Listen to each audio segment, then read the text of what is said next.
How do I resolve an argument with my husband who is mad at me that I didn't get him water before they turned off the water main to install a new water heater?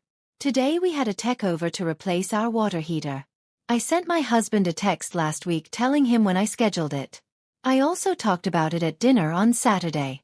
I also asked him Sunday yesterday if he would be able to deal with them if they showed up in the arrival window during the period I needed to pop into the office, and he said yes. This morning, I woke up 30 minutes before the arrival window so I could get myself ready and do my morning routine, etc.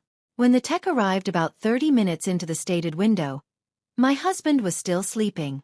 I greeted the tech and showed him in. He had to turn off the breaker to the water heater and also turn off the main water line to the house, and then drain what was left in the pipes.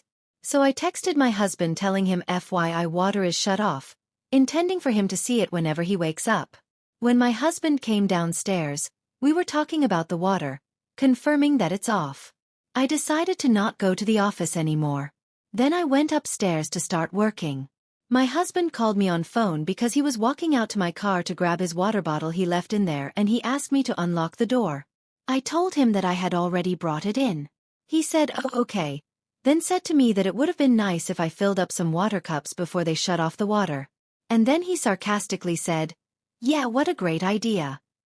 I told him he could have woken up and dealt with whatever he needed to, and asked him why he's upset with me that he doesn't have any water and why that's my fault. He said that I would have done that if I cared about him. I hung up the phone. He came upstairs and said I'm making a big deal out of nothing. I said it's ridiculous for him to be mad at me for him not having water. He wouldn't stop arguing, so I shut my door so I could work. He texted me, "I wasn't blaming you or trying to argue with you. I don't know why you decided that, but that's your deal. I'm sorry if my words upset you." I texted him the exact scene that just happened of what he said about how I could have filled up some water glasses, and I told him he could have woken up himself when he knew they would be here and that I'm not his mother. Then a delivery came with a piece of furniture I was waiting for. So I started unpacking the box in the kitchen, and he came back upset with me that I was upset. I told him he's using not having water against me and that it's ridiculous. He kept arguing with me and it turned into a back and forth. I told him he knew when they were going to be here and he could have gotten up. He said I could have told him they were here.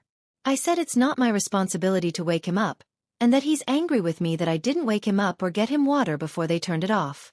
He said he doesn't understand what I want him to say, and I told him he should say, "I'm sorry, I was wrong." I went upstairs to build my chair and he came up to continue arguing with me. I told him that I already told him what made me upset, so what is he arguing about? It was going in circles and he kept trying to argue everything instead of addressing the exact thing I told him that made me upset. I started crying because of how frustrating this argument was, and I was trying to finish building my chair so I could go back to work. He wouldn't leave me alone. I asked multiple times for him to leave me alone and he wouldn't. I told him to leave the room and leave me alone. He wouldn't do it and kept trying to argue. I verbally said to myself this is ridiculous and he's a jerk. He still wouldn't leave me alone and he told me I'm an embarrassment. I mean WTF.